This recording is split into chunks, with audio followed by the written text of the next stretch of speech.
మన కోవిడ్ ఉండటం వల్ల లాస్ట్ 2 years ఇబ్బంది పడ్డాం. కోవిడ్ వల్ల ఏదో రకరకాల ఛానల్స్లో నోటుకు వచ్చినట్టు పిచ్చి పిచ్చి మాటలు మాట్లాడుతూ ఉంటారు, వాళ్ళు వాగుతూనే ఉంటారు పనికిమాల మాటలు.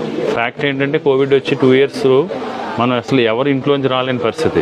సో అలాంటి పరిస్థితి నుంచి ఎక్కడ సిస్టమ్ ఆడకుండా జగన్ రన్ చేసుకుంటూ వస్తున్నారు.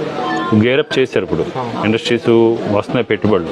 చంద్రబాబు నాయుడు లాగా ఈయన పబ్లిసిటీ ఊరుకునే చంద్రబాబు నాయుడు వాళ్ళకి తెలుసున్న వాళ్ళకి చుట్టానికో పట్టానికో బ్యాంక్ లోన్ కోసం 1,000 కోట్లకి అగ్రిమెంట్ రాయించేసి ఇదే ఇన్వెస్ట్మెంట్ అనేవాడు. చంద్రబాబు నాయుడు చేసిన పనులు అంతే.